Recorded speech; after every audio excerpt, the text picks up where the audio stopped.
Hello friends, അലീനയും മനുവിൻ്റെയും വരാനിരിക്കുന്ന വിശേഷങ്ങളിലേക്ക് ഏവരും സ്വാഗതം ചെയ്യുന്നു. ഈ ചാനൽ ആദ്യമായിട്ട് കാണുന്ന ആളുണ്ടെങ്കിൽ ലൈക്ക് ചെയ്ത് സബ്സ്ക്രൈബ് ചെയ്ത് കാണാൻ വേണ്ടി ഒരിക്കൽ കൂടി ഓർമ്മിച്ചൊരു വീഡിയോയിലേക്ക് കിടക്കാം. അങ്ങനെ നമ്മുടെ ബാലചന്ദ്രൻ കടയിലേക്ക് പോകണം. ആ കടയിൽ ചെന്ന് കഴിയുമ്പോഴത്തേക്ക് ഗോവർദ്ധനം പറഞ്ഞുകൊണ്ട് ഇന്ന് ചേച്ചിയും ഒരു കൊച്ചും വന്നിട്ടുണ്ടായിരുന്നു. അത് ചേച്ചിയും കൊച്ചും വന്നിട്ടുണ്ടായിരുന്നു. ചേട്ടനെ കുറേ നേരം അന്വേഷിച്ചു, ഇവിടെ ഇരിപ്പുണ്ടായിരുന്നു. അത് കഴിഞ്ഞ് പോയി. പക്ഷേ എന്ത് ചെയ്യണമെന്ന് എനിക്കറിയത്തില്ലായിരുന്നു.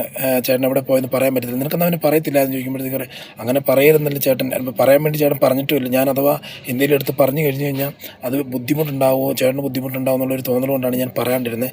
അതുകൊണ്ടെന്ന് പറഞ്ഞു എന്താണ് ശരി, ഞാൻ നോക്കിക്കോളാം എന്ന് പറഞ്ഞു. നേരെ ബാലചന്ദ്രൻ വീട്ടിൽ വരുവാണ്. വീട്ടിൽ വന്ന് കയറി ഇരുന്ന് കഴിയുമ്പോഴത്തെ തന്നെ അത് വാതൊക്കെ എത്തിയപ്പോൾ തന്നെ തുടങ്ങുവാണ്. വൈജയന്തി ഭയങ്കര രീതിയിൽ പ്രശ്നങ്ങൾ തുടങ്ങുവാണ്.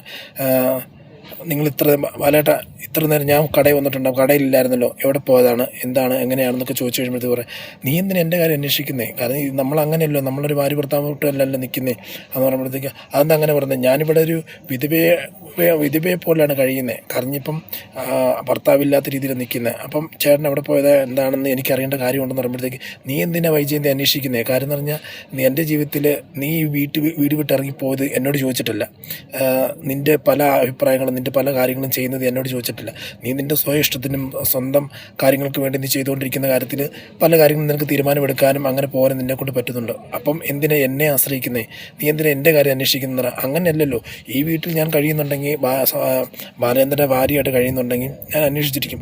ഒന്നും വേണ്ട, ഈ വീട്ടിൽ എന്നോട് പറയണ്ട, എൻ്റെ മക്കളോട് പറയത്തില്ലേ? നിങ്ങളുടെ മക്കളോട് പറയത്തില്ലേ അവളെവിടെ പോയത്? അല്ല അവളുടെ പറയാം. അത് ഞാൻ അപ്പം പറഞ്ഞു ഞാനത് അലീനെ കാണാൻ പോയതോ? അലീനെ കാണരുത്, സംസാരിക്കുന്ന ഇടപെടുന്നത് ഞാൻ പറഞ്ഞിട്ടുള്ളതെന്ന് പറഞ്ഞു. നീ പറഞ്ഞ എന്താ? ഞാൻ എന്തിനാ അന്വേഷിക്കുന്നത്? ഞാൻ പറഞ്ഞത് വല്ല നീ കേൾക്കുന്നുണ്ടോ എന്ന് ചോദിക്കുമ്പോൾ പറയാം, അല്ല, ഇതിനു മുമ്പ് ഈ വീട്ടിൽ പല ആൾക്കാരും വന്ന് ജോലിക്ക് നിന്നിട്ടുണ്ട്. ആ ജോലിക്ക് നിന്ന ആൾക്കാരൊന്നും ഇതുവരെയായിട്ട് പോയിട്ട് അവരുടെ വീട് അന്വേഷിക്കാനും പറയാനൊന്നും പോയിട്ടില്ലല്ലോ. എന്താ പിന്നെ ഇവർക്ക് മാത്രം ഒരു പ്രത്യേകത എന്നൊക്കെ ചോദിക്കുന്നുണ്ട്. അവർക്ക് മാത്രം പ്രത്യേകത ഉള്ളൊരു പെണ്ണായതുകൊണ്ട് മാത്രമാണ് ഞാൻ അന്വേഷിച്ച് പോകുന്നത്. അപ്പം അതിൻ്റെ അകത്ത് നിങ്ങളിതിൻ്റെ ബന്ധം എന്താ എന്ന് എനിക്കൊന്ന് അറിഞ്ഞാൽ കൊള്ളുന്നുണ്ട് എന്നുണ്ട്. അതിനെന്ത് നിന്നോട് പറയുന്നത്? ശരി, എന്നോട് പറയണ്ട, ഈ ഇരിക്കുന്ന മക്കളോട്. തന്നെ ഇവിടെ അലീന എന്ന് പറഞ്ഞ പെണ്ണിനെ അവളെവിടെയാണ് താമസിക്കുന്നത്, എവിടെയാണ് വർക്ക് ചെയ്യുന്നത് എന്ന് അന്വേഷിക്കാൻ വേണ്ടി അലീനയുടെ കാറി പിടിച്ച് കൃഷ്ണമോളോട് ചോദിച്ചിട്ടുണ്ട്. കൃഷ്ണമോളോട് അവൾ പറയുന്നില്ല. അതുപോലെ രോഹിത്ത് പറഞ്ഞില്ല. മക്കളെല്ലാം അങ്ങോട്ടും ഇങ്ങോട്ടും ചോദിക്കുന്നുണ്ട്. നിങ്ങൾക്ക് മാത്രം ഈ കാര്യങ്ങളെല്ലാം അറിയാം, നിങ്ങൾ മാത്രം രഹസ്യത്തിൽ പോയി കാണുന്നു. അപ്പോൾ അതിനകത്ത് കള്ളത്തരമില്ലേ?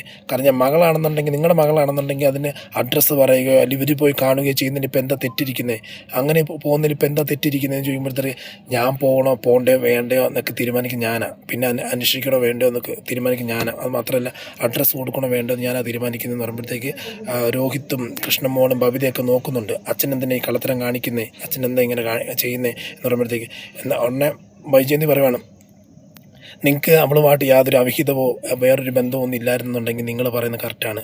നിങ്ങൾ നിങ്ങൾ മാത്രമല്ല, നിങ്ങൾ അഡ്രസ്സ് കൊടുക്കുകയും കാര്യങ്ങളെല്ലാം ചെയ്യും. പക്ഷേ ഇത് നിങ്ങൾ എന്തോ ആവശ്യമില്ലാത്തൊരു രീതിയിൽ ബന്ധമുണ്ട്. ആ രീതി ബന്ധമുള്ളത് കൊണ്ട് മാത്രമാണ് നിങ്ങളിങ്ങനെ ചെയ്തുകൊണ്ടിരിക്കുന്നത് എന്ന് പറഞ്ഞു കഴിയുമ്പോഴത്തേക്ക് ഈ വൈജയന്തിയുടെ വാക്കുകൾ കേട്ടിട്ട് മുഴുവിപ്പിക്കാൻ പറ്റാത്ത, അതായത് ആൻസർ തിരിച്ചു കൊടുക്കാൻ പറ്റാത്ത രീതിയിൽ ബാലചന്ദ്രൻ പടി കയറി മേലോട്ട് പോവാണ്.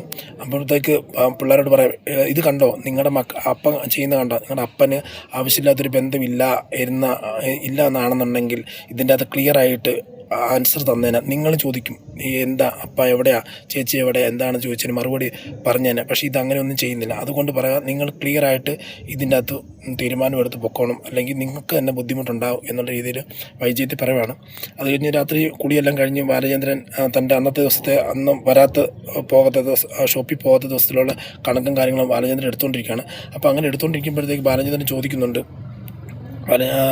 ബാലചന്ദ്രൻ ഇങ്ങനെ എഴുതിക്കൊണ്ടിരിക്കുമ്പോഴത്തേക്ക് നമ്മുടെ രോഹിത്ത് തൻ്റെ റൂമിൽ നിന്ന് ഇറങ്ങുവാണ്. അമ്മയും കൃഷ്ണമോളും ഭവിതയെല്ലാം ഇറങ്ങിക്കഴിഞ്ഞ് ഇറങ്ങിയിട്ട് നേരെ അച്ഛൻ്റെ റൂമിൽ ചെന്നു. അപ്പോൾ അച്ഛൻ്റെ റൂമിൽ ബാലചന്ദ്രൻ്റെ റൂമിൽ ചെറുതായിട്ട് ചാരിയിട്ടിട്ടുണ്ട്.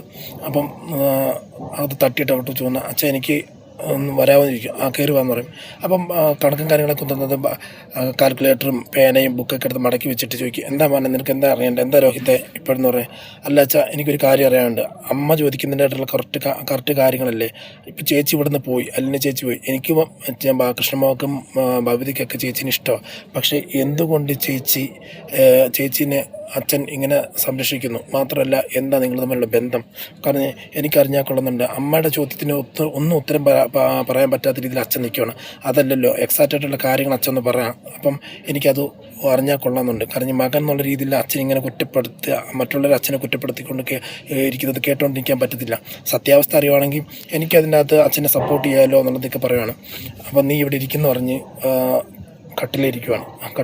ഇരുത്തിയിട്ട് പറയും, മോനെ എൻ്റെ ജീവിതത്തിൽ ഇതൊരു വലിയൊരു കാര്യം തന്നെയാണ്. ഞാൻ നിന്നോട് പറയാൻ പോകുന്ന കാര്യം നീ ആരോടും പറയരുത്. നീ ആരോടും ഇത് ഒരു കാര്യത്തിൽ പോലും ഇത് അവരോട് ഒരു ഡിസ്കഷൻ നടത്തരുത്. അത് നിൻ്റെ അമ്മയോടോ നിൻ്റെ അമ്മയോടോ പെങ്ങന്മാരോടോ ഒന്നും ഡിസ്കഷൻ നടത്തരുത്. എൻ്റെ ജീവിതത്തിൽ ഒരാളെങ്കിലും ഇത് അറിഞ്ഞിരിക്കണം എന്ന് എനിക്കിപ്പോൾ ആഗ്രഹമുണ്ട്. അതുകൊണ്ട് നിന്നോട് പറയാം എന്ന് പറഞ്ഞ് നിൽക്കുന്നൊരു സീനാണ് നമ്മൾ ലാസ്റ്റായിട്ട് കാണുന്നത്. കാത്തിരുന്ന് കാണാം.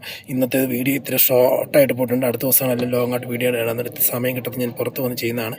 അപ്പം എല്ലാവരും ക്ഷമിച്ചുകൊണ്ട് ഇന്നത്തെ വീഡിയോ കാണണമെന്ന് പറഞ്ഞുകൊണ്ട് ഇന്നത്തെ വീഡിയോ ഇവിടെ പറയുന്ന സൈനിങ് ഓഫ്. Thank you.